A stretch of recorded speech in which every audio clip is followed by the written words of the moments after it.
तो next part में मिलते हैं। इम्प्लांटेशन के बाद क्या क्या चेंज होता है किसी फीमेल के बॉडी में, इस बारे में। सबसे पहले एम्ब्रायो और फीटस, जो मेरा एम्ब्रायो है और जो मेरा फीटस है, दोनों साइड में कुछ कुछ टिश्यू मिलता है। मदर के साइड से यूट्राइन टिश्यू मिलेगा और बच्चे के साइड से बनेगा कोरियोनिक विलाई, जो कि किससे बनता है, ट्रोफोब्लास्ट से। सभी बड़े थे ना, बाहर वाला लेयर प्लेसेंटा बनाने में रोल प्ले करता है, अंदर वाला लेयर बच्चा बनाता है, तो बाहर वाला layer trophoblast layer chorionic villi बनाता है। ये बच्चे के साइड से, असल में ना जो प्लेसेंटा है वो दो टिश्यू के मिलने से बनता है। बच्चे के साइड से आया कोरियोनिक विलाई और मां के साइड से आया यूट्राइन टिश्यू, दोनों जब मिलेगा ना, अब इसको बोलेंगे प्लेसेंटा। प्लेसेंटा ये पूरा है, लेकिन ये पूरा किससे बना है, आधा कोरियोनिक विलाई से और आधा यूट्राइन टिश्यू से। दोनों मिल गया, जुड़ गया, इंटरडिजिटेशन हो गया, तब ये कहलाया प्लेसेंटा। कोई दिक्कत बच्चा? चलिए, तो देखो लिखा भी है इंटरडिजिटेट टू फॉर्म प्लेसेंटा। आगे देखिए, प्लेसेंटा का फंक्शन क्या भाई, ऑक्सीजन और न्यूट्रिएंट सप्लाई करता है, उसके अलावा CO2 और एक्सक्रीटरी वेस्ट हटाता भी है। बच्चा अपने से अपना कुछ नहीं कर रहा होता, उसको सांस भी मां के थ्रू ही मिलता है, खाना भी मां के थ्रू ही मिलता है, और चूंकि वो जिंदा चीज है ना, तो वो भी एक्सक्रीटरी वेस्ट प्रोड्यूस कर रहा होगा। वो वेस्ट बच्चे से निकल के मां के थ्रू ही बाहर निकलता है, और ये सारा काम कौन करता है, प्लेसेंटा। इसीलिए चूंकि वो इतना सब कुछ कर रहा है, इसलिए इसको क्या बोलते हैं, स्ट्रक्चरल भी और फंक्शनल भी, एक ऐसा यूनिट जो मां और बच्चे के बीच में है। कोई दिक्कत? चलिए आगे, इंडोक्राइन टिश्यू की तरह भी काम करता है ये प्लेसेंटा। प्लेसेंटा इंडोक्राइन टिश्यू, कल पढ़े थे corpus luteum endocrine tissue. Endocrine किसको बोलते हैं, जो हार्मोन रिलीज करे। तो कॉर्पस लूटियम में रिलीज करना तो हार्मोन कौन कौन सा, मेजरली प्रोजेस्टेरोन और थोड़ा सा एस्ट्रोजन। एक सवाल बनता है, बच्चा पूछा जाता है कि किसी फीमेल के प्रेगनेंसी के पहले 3 महीने में अगर उसका ओवरी निकालना है तो क्या होगा, बच्चा अबॉर्ट कर जाएगा। क्यों? क्योंकि भाई प्लेसेंटा प्रोजेस्टेरोन रिलीज कर रहा था कॉर्पस लूटियम, जो कि ओवरी में था, और वो प्रोजेस्टेरोन ही तो यूट्रस को मेंटेन किए हुए था, उसका लाइनिंग। अगर प्रोजेस्टेरोन गया तो यूट्राइन लाइनिंग गया, कहानी खत्म। अच्छा, अगर 3 महीने के बाद यही काम करें कि किसी फीमेल का ओवरी निकाल ले, तो क्या होगा, तो बच्चा बच जाएगा। क्यों? क्योंकि 3 महीने के बाद तक में प्लेसेंटा बन जाता है, और प्लेसेंटा भी रिलीज करता है। मेंटेन कर लिया। अब देखो, उसके साथ साथ ये वाला, ये 2 हार्मोन जो है ना, खासकर तुमको ये याद रखना है, HCG, पूरा नाम ह्यूमन कोरियोनिक गोनाडोट्रोफिन। ये एक ऐसा हार्मोन है जो सिर्फ और सिर्फ प्रेगनेंसी के वक्त ही रिलीज होता है। कहां से? प्लेसेंटा से। तो अगर प्लेसेंटा बन गया, जाहिर सी बात है ये हार्मोन तभी आएगा, प्लेसेंटा बन गया यानी फीमेल प्रेग्नेंट है, और ये हार्मोन किसी फीमेल के यूरिन के थ्रू निकलता है। प्रेगनेंसी किट का नाम सुना हो, प्रज्ञा न्यूज, इस तरह का बहुत सारा प्रेगनेंसी किट आता है। नॉर्मल सा किट है, कोई फीमेल उस पर यूरिनेट करेगी, उस पर एक सेंसर होता है, उस पर यूरिनेट करेगी, अगर उसके यूरिन में ये HCG मिलेगा तो वो किट पॉजिटिव शो करेगा, अगर ये HCG नहीं मिला तो वो किट नेगेटिव शो करेगा। मतलब उससे तुरंत ये पता चल जाएगा कि कोई फीमेल प्रेग्नेंट है या नहीं। कौन चेक करता है? HCG, जो कि सिर्फ और सिर्फ प्रेगनेंसी के वक्त ही प्रोड्यूस किया जाता है। नाम हार्मोन का ह्यूमन कोरियोनिक गोनाडोट्रोफिन। और पता है, अगर लैब में टेस्ट करा हो तो उस टेस्ट का नाम है ग्रेविडिक्स टेस्ट। ये टेस्ट कंफर्मेटरी टेस्ट होता है प्रेगनेंसी का। इस टेस्ट में यही हार्मोन चेक किया जाता है, अगर ये हार्मोन मिल गया यानी फीमेल प्रेग्नेंट है। नेक्स्ट, उसके अलावा रिलैक्सिन रिलीज करता है। रिलैक्सिन ओवरी भी करता है थोड़ा थोड़ा, बट प्लेसेंटा भी करता है। इस हार्मोन का रोल होता है eight the time of delivery. एक बार हम बताए थे कि डिलीवरी के वक्त इतना दर्द होता है कि कोई मेल कभी झेल नहीं सकता, फीमेल ही झेल सकती है, क्योंकि उसके बॉडी में ये हार्मोन है। ठीक है, बोलते हैं कि इतना दर्द, मान लो शरीर का सारा हड्डी एक साथ तोड़ दें, तब जितना दर्द उतना दर्द कब होता है। लेकिन क्योंकि फीमेल में उसको रिलैक्सेशन रिलीज हो रहा होता है, इसलिए वो इसको बर्दाश्त कर सकती है, एक मेल मर जाएगा। ठीक है, उसके अलावा और भी है प्रोजेस्टेरोन, एस्ट्रोजन, कॉर्टिसोल, प्रोलैक्टिन, सब है, तुमको ये सब बस नाम याद रखना है। मेजरली आपको याद HCG का रखना है, रिलैक्सिन का रखना है, प्रोजेस्टेरोन एस्ट्रोजन का रखना है। ठीक, कई बार ऐसे क्वेश्चन जब हार्ड पूछने का मन करता है ना उसको, तो वो क्या करेगा, ऐसे बॉक्स बना देगा, उसमें 15 तो हार्मोन का नाम लिख देगा और बोलेगा how many of the following hormones are high at the time of pregnancy. Pregnancy के वक्त इनमें से कौन कौन से हार्मोन का लेवल हाई रहेगा।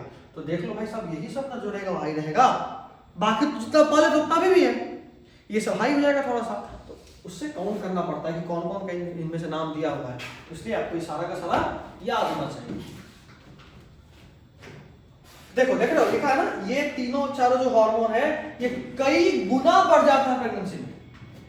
देख रहे हो, ये प्लासेंटा से रिलीज नहीं होता, प्लासेंटा से तो सिर्फ यही 2-3 रिलीज होता है, ये सब और कहीं कहीं से रिलीज होता है, लेकिन प्रेगनेंसी के वक्त कई गुना बढ़ जाता है, सेवरल फोल्ड्स, कितना गुना, so as to support pregnancy, pregnancy को सपोर्ट करने के लिए। खैर, प्रेगनेंसी में क्या क्या होता है, फीटल ग्रोथ, बच्चा अंदर में डेवलप करेगा मां के अंदर, metabolic change in the mother, mother की बॉडी में बहुत सारा चेंज होगा, हार्ट बीट बढ़ जाएगा, बीपी बढ़ जाएगा, क्योंकि बच्चे को भी तो सपोर्ट करना है। अब एक शरीर के अंदर 2 जान सपोर्ट कर रहा है, जाहिर सा बात, तो हार्ट को ज्यादा मेहनत तो करना पड़ेगा। और तीसरा, प्रेगनेंसी को मेंटेन भी तो करना है। खैर, प्लेसेंटा अम्बिलिकल कॉर्ड के थ्रू कनेक्ट होता है। एक और नाम तुमको मिल गया,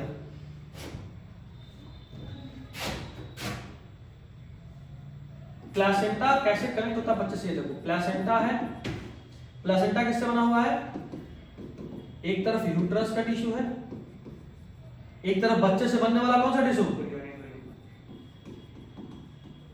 कोरियोनिक विलाई, ये दोनों मिलके क्या बनाया, प्लेसेंटा। मान लो मेरा बच्चा यहां है, ये बच्चा, ठीक है, इस तरह का ये बच्चा आखिरकार इस प्लेसेंटा से जुड़ा तो होगा, तो बच्चा इस प्लेसेंटा के तो जिससे जुड़ा है उसका नाम है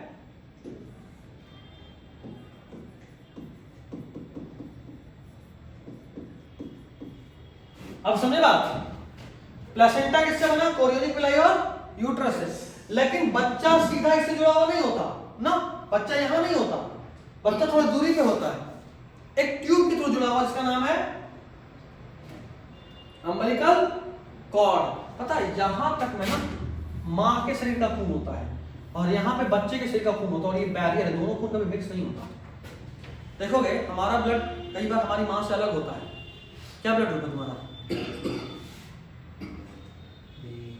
बी, मम्मी का हो गया ना, तो अच्छा पता, अगर नॉर्मली इसके बी की बॉडी में ए डाल दो तो तुरंत मर जाएगा आदमी, तो अगर ये ब्लड मिक्स होता तो बच्चा तो कब मर चुका होता, तो ब्लड कभी मिक्स नहीं होता। यहां तक में मां का खून, मतलब यहां तक ब्लड अगर है तो कैसा है, और इसमें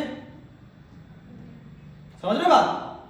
चलो खैर, ये तो यहां तक था। आप जेस्टेशन पीरियड पढ़ते हैं कि आखिरकार 9 महीने का समय कैसे बीतता है। 9 महीने के समय का बात करें, एवरेज प्रेगनेंसी कितना समय, कुत्ते में 63 दिन, बिल्ली में 63 दिन, एलिफेंट में 18 से 22 महीना, 1.5 से 2 साल के बीच में, देख रहे हो 12 से 18 होता है, तो 1.5 से 2 महीना, 1.5 से 2 साल, सॉरी, इंसान में 9 महीना।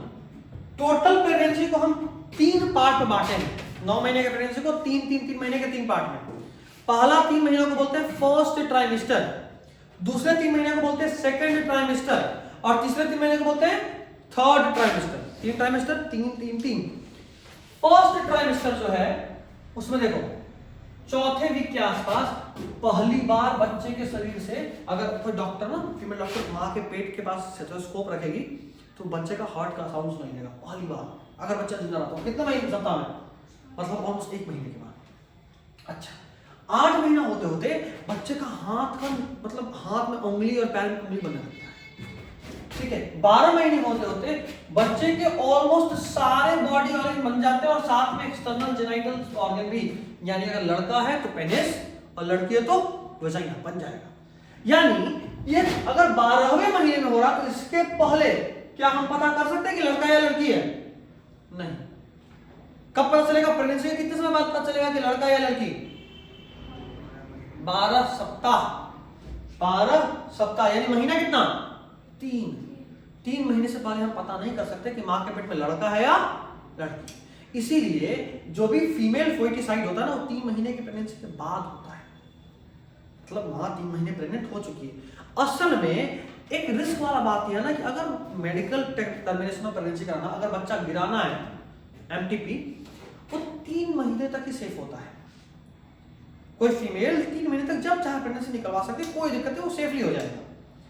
3 महीने के बाद माँ पे रिस्क आना शुरू होता है। 6 महीने के बाद तो पक्का के माँ भी मरी जाएगी, ऐसा वाला हाल है।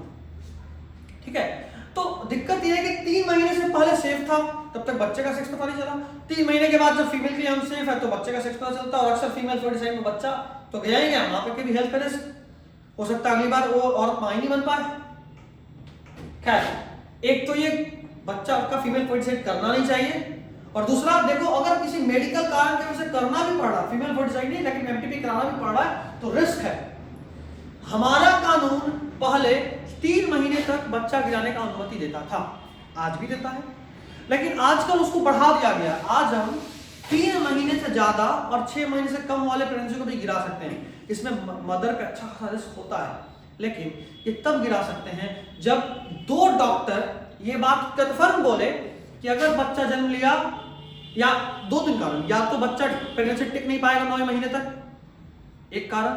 दूसरा, अगर बच्चा जन्म लिया तो बच्चा हो सकता है उसका हाथ पैर नहीं हो, कोई बहुत खतरनाक बीमारी हो, या ऐसा बीमारी कि अपना जीवन नहीं जी पाएगा सही से, तो या तीसरा, अगर बच्चा जन्म लिया तो मां की हेल्थ को रिस्क हो सकता है, मां ही मर जाए।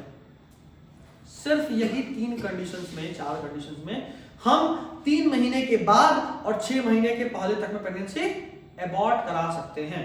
उसके पहले, उसके अलावा अबॉर्ट नहीं कर सकते। 3 महीने तक कोई भी करा सकता है, हम आप जिसको मन करा जाके करा सकता है, उसके लिए कोई कानूनी पचड़े की जरूरत नहीं है। 3 महीने के बाद कम से कम 2 डॉक्टर का रिटन परमिशन और एक लीगल टीम बैठेगा, मतलब हमको अनुमति लेना पड़ेगा सरकार से कि भाई साहब ऐसा ऐसा कारण है, इस स्पेशल कंडीशन में हाँ फीमेल पे रिस्क है, लेकिन अगर प्रेगनेंसी कंटिन्यू रहा तो और ज्यादा चांसेस है कि मां मर जाएगी, या बच्चा ही शायद मरा हुआ पैदा हो, या बच्चा जन्म ले लिया लेकिन वो जीवन भर झेलेगा, तो क्या फायदा। वैसे बच्चे को जन्म से वो जिंदगी भर बेचारा खुश तो रह नहीं पाएगा, इस समय उसको आजाद ही कर दो। ये चीज है, बहुत सारा देश इसको अलाउ नहीं करता है, पर खैर इंडिया में ये अवेलेबल है। उसके बाद 20 महीने सप्ताह तक में उसका फीटस का मूवमेंट जो होता है ना, बच्चा लात मारना चालू करा, ये टाइम 20 सप्ताह यानी 5 चौके 20, 5 महीना, ठीक है। फिर 6 महीने तक में पूरे शरीर के ऊपर ना बॉडी हेयर्स आ जाते हैं, बाल आ जाता है, और बच्चे का आंख, आईलैश, आईलिड, ये सब आंख खुलने वाला हो जाएगा। आईलिड सेपरेट, यानी पहले उसके पहले नहीं ये बंद था, उसके बाद ये आंख खुल गया। पहले 24वें महीने तक और 36 महीने यानी 9 महीने में बच्चा पूरी तरह रेडी है और डिलीवरी हो जाता है। कोई दिक्कत यहाँ तक में? एकदम डॉक्टर वाला फील आ रहा है ना। अब घर में कोई हो तो आप देख के बता सकते हैं बच्चे कितने महीने का ये हो गया होगा, घर में इज्जत बहुत बढ़ जाता है इसे करने से, इसलिए बायोलॉजी लेना चाहिए, है ना, बढ़ जाएगा इज्जत एकदम। कोई हो तुम खाली कुछ ज्ञान दे दो, अब तक ये हो गया होगा, डॉक्टर वही बात बोल दे, पूरे खानदान में हल्ला जाता है कि अरे भाई फलानी बायोलॉजी लेके पढ़ा था, बड़ी थी, बहुत आता है। उसके बाद बुखार में भी फोन करेगा कौन सा दवाई है, या खुद नहीं पता कौन सा दवाई है। खैर, अब पार्चुलेशन, बच्चे को डिलीवर करना है। देखो बच्चा कैसे इम्प्लांट है, डायग्राम। बच्चा की स्टार्टिंग में ना बच्चे का सिर ऊपर होता है और पैर नीचे होता है। 9 महीना होते तो ये बच्चा गोल घूम जाता है और सिर नीचे, जैसे देखो ये जो बच्चा नहीं ऐसे घूम रहा है। 9 महीना होते होते ये ऊपर हो जाएगा पैर और सिर नीचे। तो बच्चा जब जन्म लेता है ना तो पहले इस पूरे को फाड़ते हुए देखो, इतना बड़ा बच्चा, इतना चौड़ा तो दिख रहा है कम से कम तुमको, इसको इतनी में से निकालना है, इस पूरे को फाड़ेगा, ये पूरा फट जाएगा, पूरा मांस फट जाएगा, ठीक है। यहाँ एक हड्डी है जो ऐसे है, जो पूरा हड्डी, समझो हड्डी को फैलाना है, ऐसे फैलेगा, तो हड्डी फैला, ये पूरा मांस फट जाएगा, पूरा मांस फट जाएगा। इतना छोटा सा ओपनिंग वजाइना का, इतना बड़ा तो कम से कम होना है, इतना बड़ा ताकि सिर निकले, कम से कम इतना बड़ा, ठीक है। तो बच्चे का सिर आएगा, एक बार सिर आ गया उसके बाद एक हाथ या धीरे से करके पूरा खींच लेते हैं। चलिए आगे देखिएगा कैसे होता है। अब पार्चुलेशन कैसे होता है। बच्चा जब पूरी तरह डेवलप कर जाए तो इसका जो प्लासेंटा होता है ना, मैच्योर्ड प्लासेंटा से पहली बार माँ को सिग्नल जाता है कि अब इस बच्चे को डिलीवर करना है। ठीक है, वो कैसे होगा? ट्रांसक्रिप्शन क्या है? तो delivery of birth. Signal person की शुरुआत कहां से होता है? फुल्ली डेवलप्ड फीटस और प्लासेंटा से, दोनों पूरा होगा तो ही आएगा। उसके बाद सबसे पहले हल्का, सुने होगा ना, जब दर्द शुरू होता है पहले हल्का दर्द होता है, उसके बाद 1 घंटे बाद फिर झट दर्द होगा, 1 घंटे बाद फिर होगा, उसके बाद फिर 1 घंटे में 2-3 बार दर्द होगा, फिर और दर्द होगा, फिर और मतलब ऑलमोस्ट ये 5-6 घंटे का प्रोसेस है। स्टार्टिंग में बहुत कम हल्का दर्द होता है, फिर रुक जाएगा। पहला दर्द हो गया यानी कि अब आपका डिलीवरी का टाइम आ गया है। उसके 1 घंटे के बाद फिर और तेज दर्द होगा, फिर और तेज होगा, और उसके बाद एकदम वाइल्ड कॉन्ट्रैक्शन चालू। 1 घंटे में 1 मिनट में 2-3 बार इतना जोर से दबाएगा, पूरा पेट लगेगा, ऐंठ दिया है इतना दर्द। तो पहली बार दर्द होगा तो पहला सिग्नल एक्चुअली उसको बोलते हैं फीटल इजेक्शन रिफ्लेक्स। पहली बार सिग्नल जाता है कि भाई अब बच्चा निकलने वाला है, गेट रेडी। उससे और ज्यादा हार्मोन रिलीज होगा, कहां से? ऑक्सीटोसिन पिट्यूटरी से होता है, वो पॉजिटिव फीडबैक, मतलब दर्द हुआ तो और दर्द कराने के लिए सिग्नल है। एक बार हार्मोन आया तो दर्द दिया, ये हार्मोन आया तो ये और सिग्नल भेजता है कि भाई और करो, इससे कुछ नहीं हो रहा है, तो और ऑक्सीटोसिन रिलीज होगा, और ऑक्सीटोसिन रिलीज होगा तो और यूट्राइन स्ट्रॉन्गर कॉन्ट्रैक्शन होगा, उससे धीरे धीरे बच्चा बाहर निकलेगा।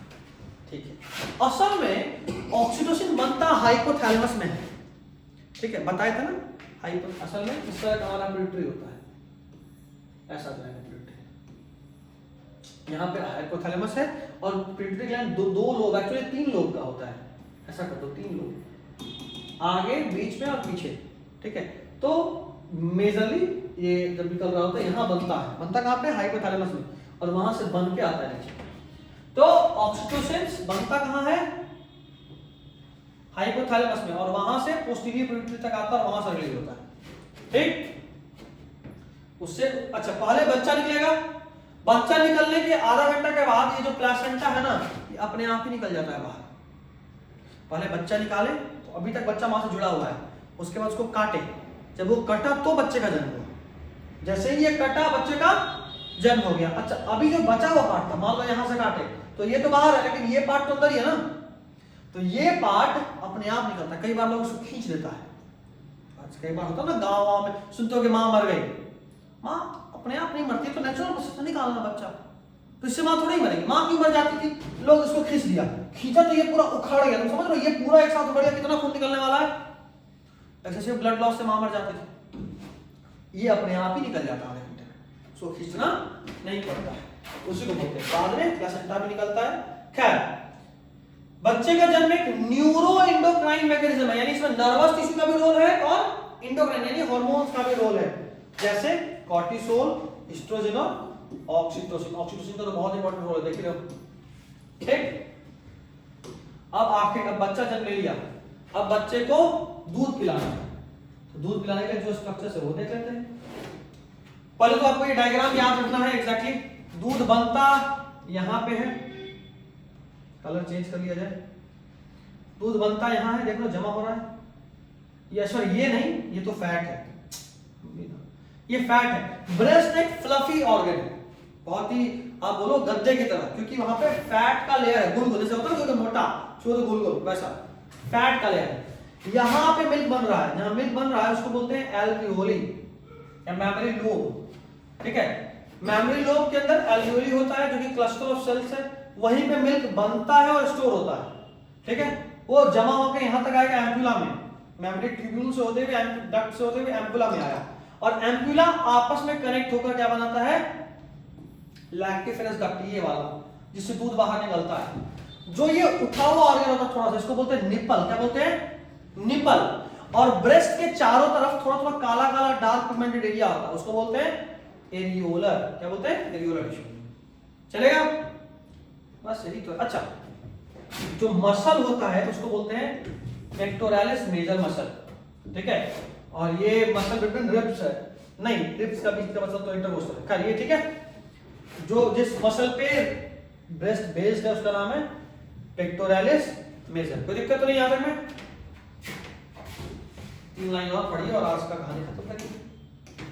ये देखिए, मेमोरी ग्लैंड प्रेगनेंसी के वक्त ही बड़ा होने लगेगा, दूध प्रेगनेंसी के वक्त ही बनने लगेगा, लेकिन दूध रिलीज कब होगा? बच्चे के जन्म के बाद स्टिमुलस आता है। मिल्क तभी रिलीज होगा जब तीन चीज में से कोई एक हो, या तो मां अपने बच्चे को देखे तब दूध निकलेगा उसके शरीर से, या अपने बच्चे का रोने का आवाज सुने तब दूध निकलेगा, या फिर अपने बच्चे को छुए तभी दूध निकलेगा। अगर बच्चा जन्म लिया, मां बेहोश है, आप बच्चे को हटा दिए और मां 24 घंटे के अंदर ना बच्चे को देखी, ना छुई, ना उसका आवाज सुनी, दूध कभी नहीं निकलेगा। ठीक है, तो दूध भले ही प्रेगनेंसी के वक्त ही बनते रहता है, मिल्क का फॉर्मेशन प्रेगनेंसी के वक्त होता है, लेटर फेज ऑफ प्रेगनेंसी में, लेकिन मिल्क रिलीज नहीं होता। दूध किसके लिए बना है? बच्चे के लिए। तो जब तक बच्चे को मां नहीं देखेगी, नहीं सुनेगी और नहीं छुएगी, इनमें से कुछ भी नहीं होगा, तो दूध कभी नहीं निकलेगा। मिल्क बना फिर भी वहीं रह जाएगा, बाहर नहीं आएगा। खैर, बच्चे का जो दूध है वो बच्चे के जन्म के बाद ही रिलीज होता है, जिससे कि मां अपने बच्चे को दूध पिलाती है। मां का बॉडी में दूध बनना इज लैक्टेशन। क्या बोलते हैं उसको? लैक्टेशन। अच्छा, ये जो दूध बनता है ये दो तरह का बनता है। बच्चे के जन्म के अगले 1-2 दिन के अंदर एक अलग तरह का गाढ़ा और पीला दूध बनता है जिसको बोलते हैं कोलोस्ट्रम। कभी गाय के गाय जब बछड़ा देती है तो पहला 2-3 दिन का दूध को हम लोग बोलते हैं फाटूस। सुने ऐसा? फट जाता है तो बहुत मीठा होता है। कभी सुने ऐसा? जब भी कोई गाय, अगर नहीं सुने तो किसी गाय वाले से पूछिएगा या माँ से पूछिएगा, घर में बता देंगे आप, माँ पापा में। गाय जब दूध बच्चा देती है ना, या गाय भैंस जो भी, तो पहला 2-3 दिन का दूध कोई पी नहीं सकता। वो दूध में अलग तरह का एंटीबॉडी होता है जो कि सिर्फ उसके बच्चे के लिए। तो बच्चा अगर वो दूध पिएगा उसको बहुत ताकत मिलने वाला है। तो पहला जो माँ का दूध होता है उसको बोलते हैं कोलोस्ट्रम। बहुत इंपॉर्टेंट है, क्या बोलते हैं? कोलोस्ट्रम, जिसमें बहुत सारे एंटीबॉडीज होते हैं जो कि बच्चे के बीमारी से रेसिस्टेंट के लिए बहुत जरूरी है, तो बच्चा बच जाएगा। ठीक है, नहीं मिला अगर कोलोस्ट्रम तो इतना वीक होगा कि वो नहीं बच पाएगा। अच्छा, बाद में मां अपने बच्चे को अपना दूध पिलाती है, ब्रेस्ट फीडिंग। कब तक? कम से कम एक अच्छे बच्चे के लिए 6 महीना तक तो चलता है, हेल्थी बेबी के लिए। ठीक है, 6 महीना आपको अपने बच्चे को अगर आप दूध पिला रहे हैं तो आपका बच्चा हेल्दी रहेगा। ठीक है, so I guess this is all for this chapter human reproduction. अगले क्लास में अपन इसके आगे देखेंगे। ठीक है, चलिए, थैंक यू।